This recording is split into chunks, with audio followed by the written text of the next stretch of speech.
It protects and maintains soil fertility. How?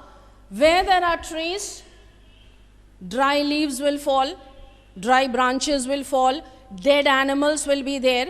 Now this dead remains of dead plants and animals becomes humus, and that mixes with the soil and makes the soil very fertile. Understand the relationship? Where there is humus, soil fertility remains preserved. It is not washed away or removed. Clear? So 4 things the forests are protecting. And they are playing a very, very important role in protecting them. If any one is destroyed, if wild animals, the number of species become less, there is the ecosystem imbalance. And it affects human beings. We don't realize it, but it affects the human beings. Clear? So all these points are clear. We come to regulatory function. Now, under regulatory function is mainly temperature and rainfall, which are influenced by the forests. Where there are more trees, there is more rainfall. Reason? You must have studied transpiration in biology. Transpiration is the loss of water through the stoma or the leaf surface. Now those tiny, tiny droplets of water, they lead to cloud formation. So clouds form faster in those areas where there are more trees. If you remember, Namkom area gets more rainfall compared to any other areas close to Namkom. The reason is the number of trees are more. So cloud formation is faster, rainfall is more. Where there is more rainfall, automatically the temperature is lowered. Clear? So both these are influenced by the presence of trees. I'm repeating it once again. More trees means quicker cloud formation, means more rainfall. Frequent rainfall means temperature automatically will be lowered. So both the points are interrelated. They are actually 2 points, but you explain it together. Okay, I number it as 1 and 2, but you explain it together. So you can use the word forests act as moderators. They do not allow the temperature to become very, very high. They moderate the temperature. The third thing which they regulate is again the percentage of carbon dioxide and oxygen in the atmosphere. Carbon dioxide and oxygen, the percentage is regulated by forests. Simple, and a revision portion this is. Forests take in large amounts of carbon dioxide for the process of photosynthesis. Clear? And they release oxygen. So what are they doing? They are regulating it. They are monitoring the percentage, and they are helping to reduce the greenhouse effect. Because of this point, 2 terms you should know that are used for forests, and I will write those terms right on top. Forests are known as the lungs of the world. This is one term, and the second is they are also known as carbon sinks. Why they are known as the lungs of the world? Because they regulate the percentage of carbon dioxide and oxygen in the atmosphere. Why they are known as the carbon sinks? Because like the sink, the wash basin that is used in the kitchen, clear? The carbon is siphoned out of the atmosphere by the forests. Siphoned meaning removed from the atmosphere. Clear? So on the basis of all these functions, what do you realize? That forests play a very, very important role in balancing the ecosystem. if we are cutting down trees, we are harming ourselves much more than the forests. So this concludes the importance or role of forests. Now we come to the 5 names which I have listed out for you.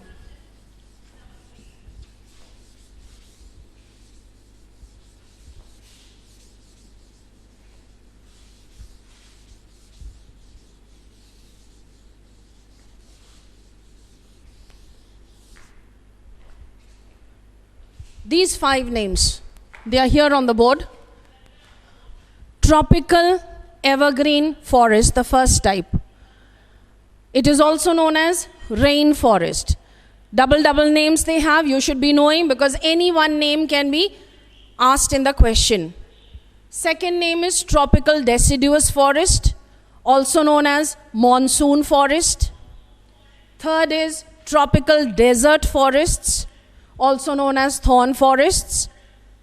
Fourth one is montane. Montane meaning these are forests found on the slopes of mountains.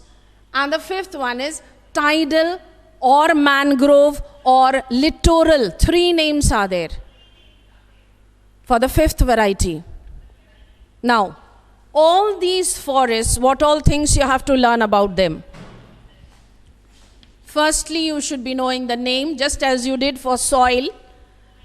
You will be preparing a chart which makes easier learning. Clear? So one example, we put rainforest here.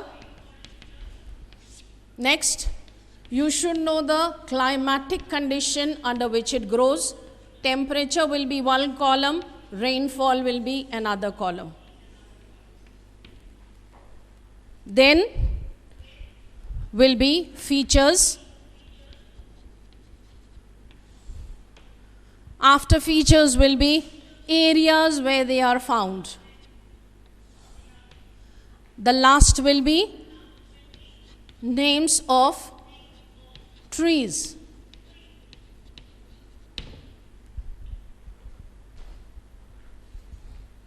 Now, in the book, Total Geography book which I am using, on page 122, you already have been provided a chart.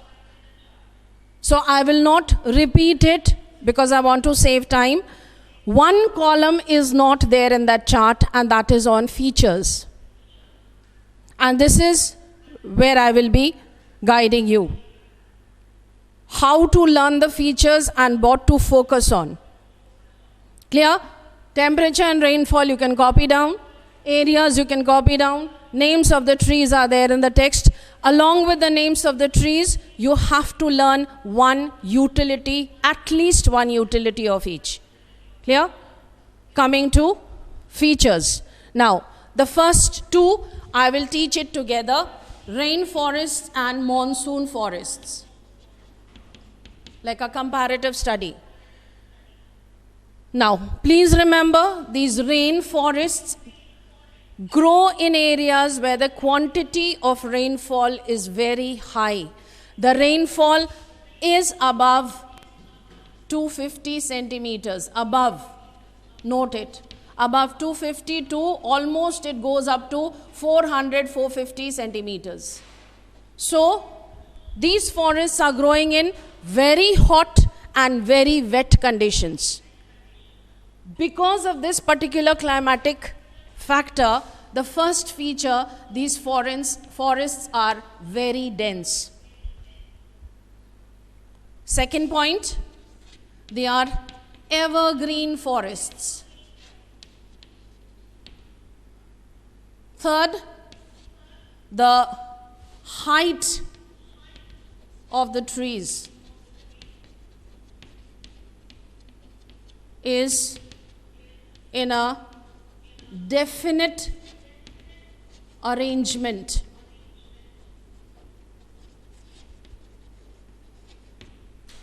That means it is almost as though there is a height order arrangement of the trees from the ground level to the tallest trees. And this is the forest where we find very tall trees. They grow up to a height of 60 meters. No other forest may be having such tall trees. Clear? So, these points are very important for tropical rainforests. They are very, very dense. How dense?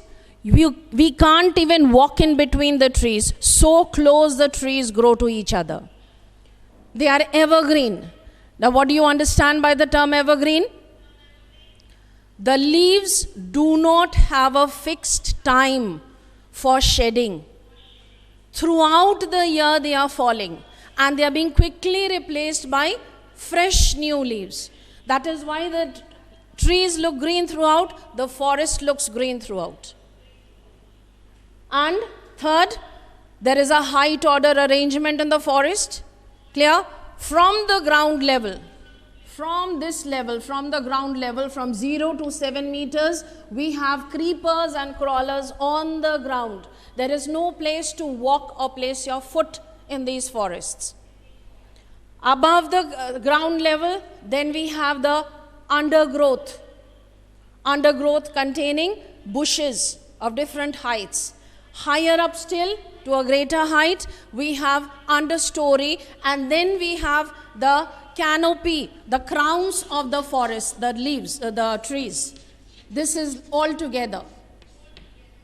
Clear? Now the trees are so close to each other that the branches are interlocking branches. From this we get the next feature. The next feature is entirely on the type of trees. The trees are hardwood, very tall, having interlocking branches,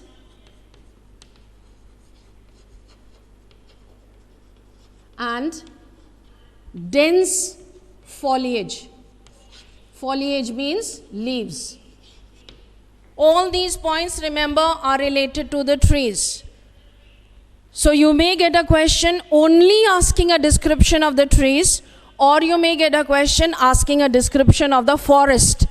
You have to be vigilant and careful how you answer the question. About the trees, so many points you've got. They are hardwood, they are very tall, they have interlocking branches, and they have dense foliage. Altogether, these are the features, the most important features of the forests. There are more points. Clear? Now, because of dense leaves and because the branches are like this, the forest inside is dark and hot and humid. This will also come as the fifth feature. I'm not rubbing it out. I'm proceeding on to the next column. The fifth point from here. 1, 2, 3, 4. And the fifth point for the rainforest. The forests are dark inside, hot and humid.